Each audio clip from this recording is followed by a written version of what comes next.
আসসালামু আলাইকুম রহমতুল্লাহ বরকাতুহু। তে বন্ধুগণ, আশা করি আল্লাহ পাকের অসীম রহমতে সকলেই সহি সালামত আছেন। তে বন্ধুগণ, এখন আপনাদের সামনে যে বয়ানটা রাখবার চেষ্টা করব, বয়ানটার নাম হলো নামাজ পড়েও তাদের এ অবস্থা কেন। কি বিষয়টা? নামাজ পড়েও তাদের এ অবস্থা কেন। নামাজ সবচেয়ে বড় ইবাদত, এটা সবাই জানে, এখানে আর কেউ দ্বিমতের কোনো সুযোগ নাই। পরে প্রচুর নামাজ পড়ে মানুষে। শুক্রবার দেখবেন সব মসজিদ, শহরে কোন গ্রামে কোন কানায় কানায় ভর্তি। খুব কম মানুষই আছে যে শুক্রবারের জুম্মার নামাজ থেকে মাহরুম হয়, এইরকম পুরুষ খুব কমই আছে। আর অন্যান্য নামাজও যথেষ্ট পড়ে, অন্যান্য ওয়াক্তেও নামাজ যেটা যথেষ্ট পড়ে। তাহলে আমার কথা হইল, নামাজ পড়েন, মসজিদে যান, এক কাইতারে দাঁড়ান, ভালো কথা, খুবই সাধুবাদ, খুবই সাধুবাদ। কিন্তু নবীর আমলও নামাজ ছিল, সাহাবাদের আমলও নামাজ ছিল। ওই এক আল্লাহ, এক আল্লাহর এক কোরআন, এক আল্লাহর রাসূল, রাসূলের এক হাদিস। এক হাদিস মানে তার মুখ নিঃসৃত যত হাদিস, এক হাদিস বললাম আর কি, একই দাঁতে। তাইলে তখন মুসলমানদেরও একটাই মাত্র দল ছিল নবীর আমলে এবং খোলাফের আমলে। এক দল, খোলাফের মানে প্রথম দুই খলিফার আমলে এক দল, এক সব কিছু। ভিন্ন ভিন্ন দল করার তো কোনো সুযোগ দেয়া যান নাই, রাখেন নাই নবী করিম। এক দল ছিল, এক ইসলামী দল, এক কোরআন হাদিসের দল, এক দল। নবীজির আদর্শ, নবীজির আদর্শ যেভাবে, সেইভাবে রাজনীতি, সেইভাবে দল, সেইভাবে সব কিছু চলবে।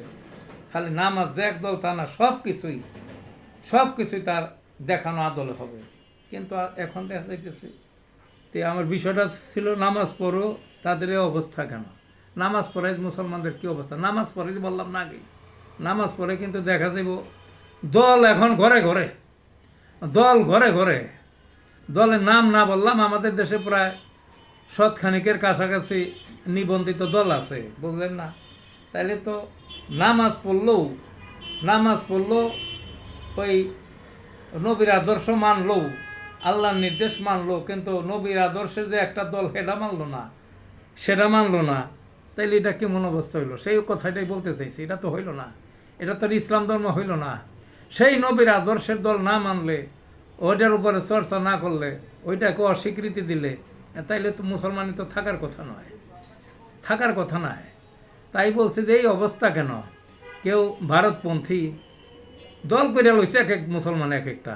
কেউ ভারতপন্থী, কেউ চীনপন্থী, কেউ সোভিয়েতপন্থী, কেউ গণতন্ত্রীপন্থী, কেউ আরেকপন্থী, কেউ মাজারপন্থী, কেউ ওই তাবলিগপন্থী, কেউ ওই গরু মারা যে কিনা বলে ওটাকে ওরসপন্থী, এটা কি ফকিরপন্থী, এই ইত্যাদি ইত্যাদি। এগুলার তো শেষ না, এগুলাই করতে গেলে অনেক পৃষ্ঠার ব্যাপার। তে এই অবস্থা কেন? নামাজ পড়ে ঠিকই, তাহলে এই অবস্থা কেন? এই অবস্থা তো হওয়ার কথা না। তো বারবারই আমার ওই উচ্চারণটাই আসতেছে, একই দল, একই নেতা, একই কোরআন, একই হাদিস, ওই একই আল্লাহর একই সব বান্দা, এই নবীর দেখানো একই পথ, একই দলের মধ্যে থাকার কথা ছিল। এখন এই যে এত দলে বিভাজন হয়ে গেল মুসলমানরা, তার সুযোগ দুনিয়ার তাবৎ অন্যান্য জাতি নিতেছে। মুসলমানদের এ অবস্থা কেন? এই নামাজ পড়ে ঠিকই আছে, নামাজ পড়ার সময় তো একই আদলে নামাজ পড়ে, কিন্তু এই যে নামাজ পড়ার পরেও মুসলমানদের এই বহুদা ভাগে বিভক্তি, বহু মতামত, এটা অত্যন্ত প্রশ্নবিদ্ধ। সেই নবীর দেখানো একই দলের উপরে আস্থা থাকা, একই নিয়মের উপর আস্থা থাকা, জিন্দেগির যত কাজ আছে সব কিছুর মধ্যে সে তার দেখানো সুনির্দিষ্ট একই রাস্তায় থাকার কথা ছিল। কাজেই পরিণাম যা হবার হয়েছে, ইহকালে আমরা দেখতেছি মুসলমান সব জাতির চেয়ে মানে ব্যাকফুটে পড়ে গেছে। এত শক্তি, এত সব কিছু থাকার পরও, এত সম্পদ, এত সম্ভাবনা থাকার পরও এখন এই যে ভিন্ন ভিন্ন পথে গেলাম, মানে পরকালে কি আছে আল্লাহ পাকি জানেন, বুঝলেন না? কাজেই নবীর দেখানো এক পথে আসেন। নামাজ যখন পড়েনি, সব কিছুর মধ্যেই সেই নবীর দেখানো এক পথে আসেন। এই পরামর্শ রেখে শেষ করলাম। ভালো থাকুন বন্ধুগণ।